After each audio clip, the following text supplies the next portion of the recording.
subscriber celebration of sorts.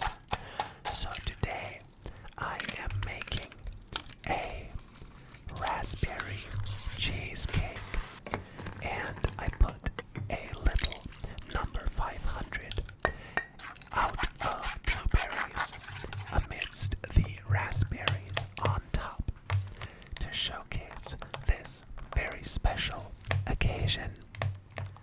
So if you want to skip my rambling, skip to the time shown on screen right now, and I'll yap for a bit.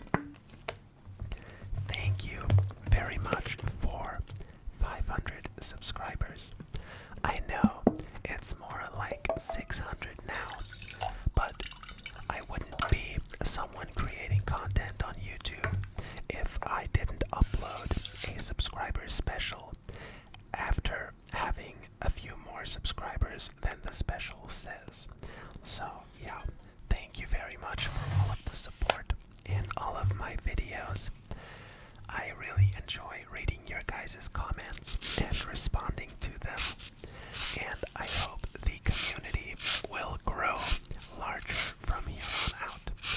So if you haven't subscribed already, be sure to click that subscribe button. Now, let's get right into this no-bake strawberry, raspberry, no-bake raspberry cheesecake recipe. First, I am zesting a lemon. I am zesting two lemons, and we're now going to juice these lemons. Although you don't need 2 lemons, just juice 1 lemon. It'll be enough, I think. Now, first off, this recipe will be for a 20 centimeter cake pan. So if you have a different size, just scale it up or down. Okay, now we are squeezing the lemons on our little manual lemon and orange juicer, and getting all of the lemon juice out of each of the lemon halves, and setting our lemon juice off to the side. And we are now going to weigh out some raspberries, some frozen raspberries for this recipe. For this 20 centimeter pan, we need 400 grams of raspberries. There was a little stem inside of them. Also, we're gonna pour 18 grams of our lemon juice onto those, and add about 54 grams of sugar into the saucepan as well. And now we're just setting that to the side to thaw a bit. Here we have our kind of abused cake pan, and I also have this plastic cake liner that we will use so the cake does not just spill out of every crevice. So I am cutting off a appropriate sized length of this liner, and also cutting some off the top because it is quite tall. And we don't need it to be that tall.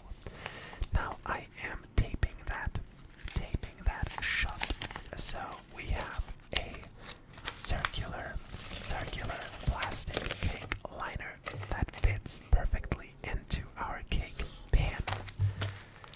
Let us start off with the bottom layer of the cheesecake, which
there's no mess. And I am now pouring all of the cookie crumbs, all of the biscuit crumbs into a stainless steel bowl. And now we have to add some melted butter, molten butter to the cookies, as if they weren't fatty enough already. So we are taking 54 grams of molten butter, and if you use 200 grams of biscuits like I did, add a bit more butter. Don't do 54, do like 60 to 65 grams of molten butter that we're adding to the cookies. And now giving that a good mixing. We're giving that a good mixing to make sure all of the biscuit crumbs are moisturized by the molten butter. So once the molten butter sits in the fridge, we have a firm bottom of our cheesecake. Now I am pouring all of these biscuit crumbs into the cake pan and using my rubber spatula to press them flat, so we have a flat and even bottom, a flat but thick bottom as a base layer of our cheesecake. Now I am opening a packet of gelatin, and these are gelatin sheets as opposed to the gelatin powder that you can also get. So I am using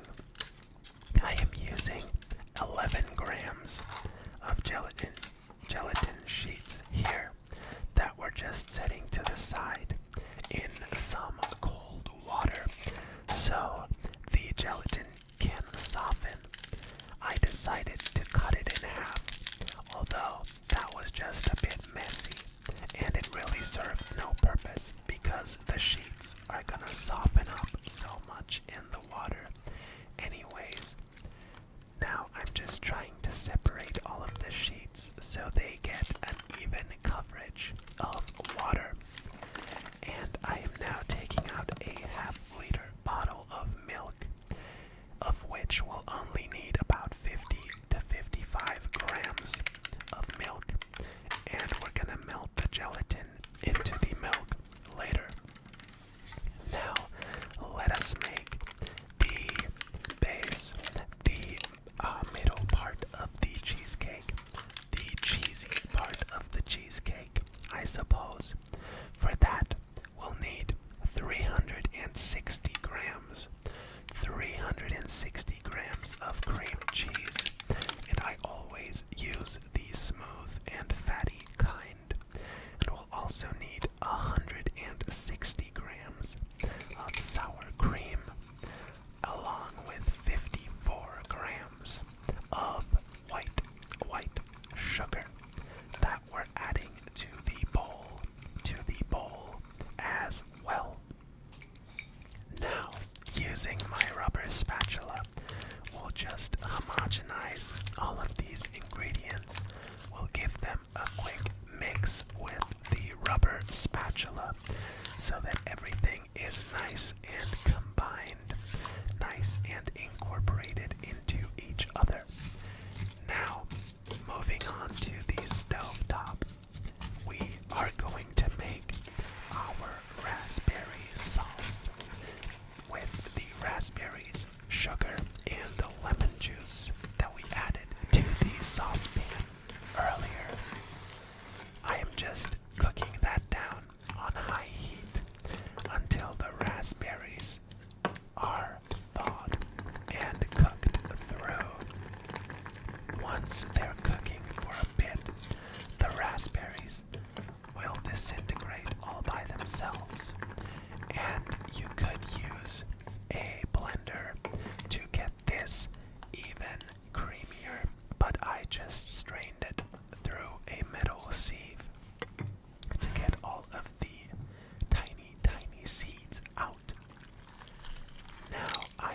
using the gelatin that we soaked and placing it into the milk that we are heating up using a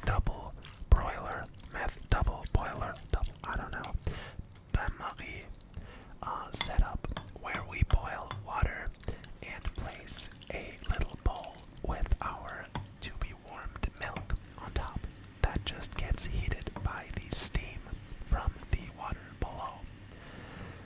And the gelatin starts to melt very quickly. The milk doesn't really have to be all that hot. It can be kind of warm, lukewarm, and the gelatin will melt.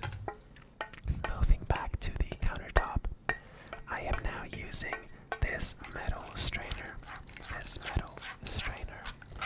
to pass all of the raspberries through so we can remove all of the raspberry seeds, because I've made this cake a few times now, and once you remove the seeds, you just can't go back. The first few times I made it with the seeds still in the sauce, but it just tastes so much more refined if you take out the seeds, and it's a small step that really is worth the extra effort. I am now adding the milk gelatin mixture into the base that we created earlier, made out of the cream cheese, the sour cream, and the sugar.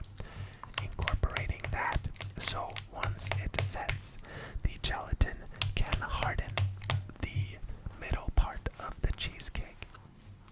I am also adding the lemon zest we zested earlier, and about 140 grams of the puree that we just made of the raspberry puree. And now it gets this beautiful pink color. But we're gonna diffuse that a bit more by adding some whipped cream. Now this is 350 milliliters of heavy cream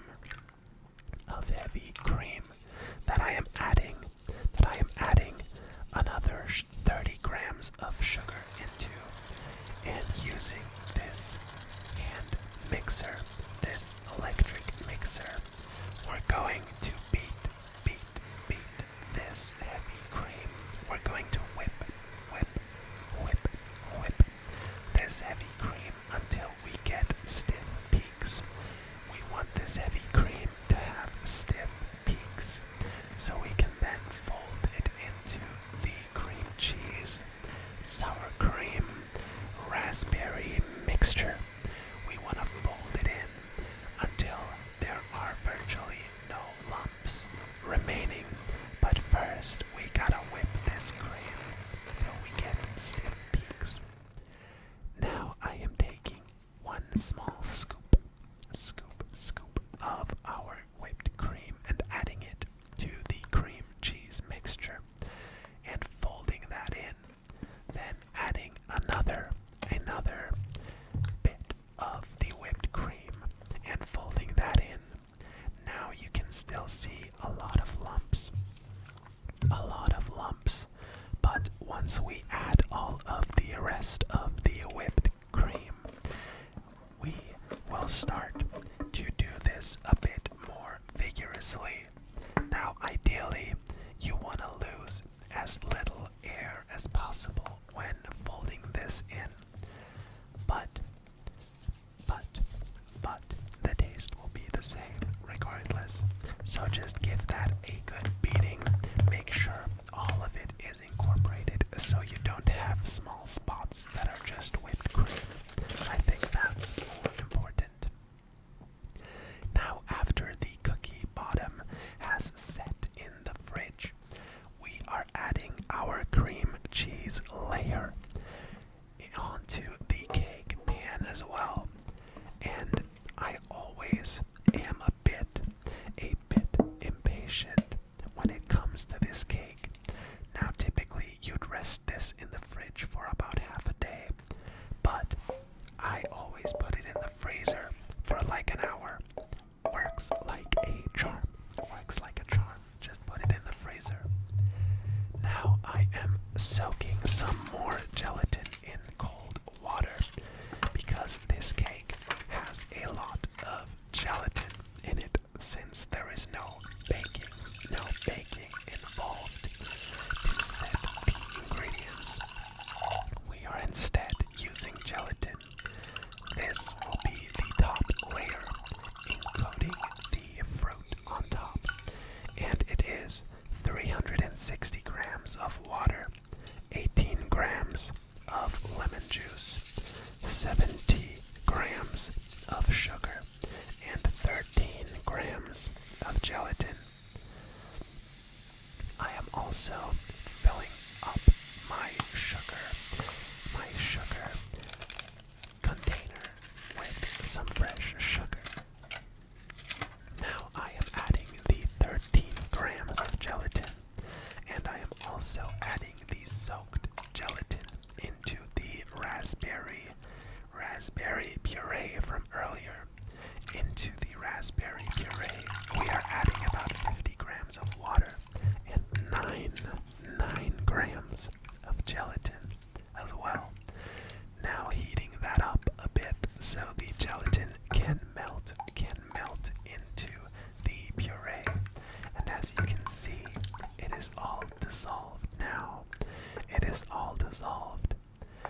Now that gelatin has softened as well, and once it is heated through, it will melt into the lemon sugar water as well, and we will have no more clumps of gelatin. The next layer of the cheesecake is our raspberry puree that we are adding atop the cheesecake and putting it in the freezer for another 30 minutes. And I am now attempting to create this magical number that we have reached as a subscriber count. 500, made out of blueberries and trying to fill in the other gaps with some fresh raspberries. It looks alright, I guess. Now I am adding a layer of our jelly, our lemon sugar jelly, but make sure to not add all of it at once. Make a layer covering like half of the fruit, then put it in the freezer to set, and then add the rest. Otherwise, your fruit will float. Your fruit will float up in the full layer of jelly. Now, once the entire cake has set, we can remove it from the cake dish, the cake pan, and using a knife to cut the tape pieces. We are now slowly, but ever so surely, removing the liner from the cheesecake, and we are going to give that a cut. We want to get a piece of cheesecake. So, using my whetted blade, my whetted knife, I am cutting a piece of this cheesecake. And I do strongly encourage you to make this as well. Once you get the hang of it, it's really not that big of a mess, and it doesn't take that long of a time. It's a delicious cheesecake, and usually when I make this, I skip the top layer of fruit and gelatin because I feel like that's just a bit much hassle and not worth the effort because the bottom layers taste better anyways. Well, that concludes the 500 subscriber special. Thank you very much for watching. I hope I'll have your continued support in my future content to come.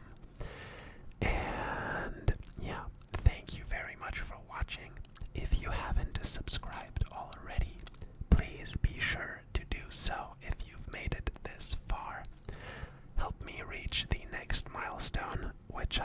house is 1,000 subscribers. Yeah, thank you very much for all that you do. Have a wonderful rest of your day or night.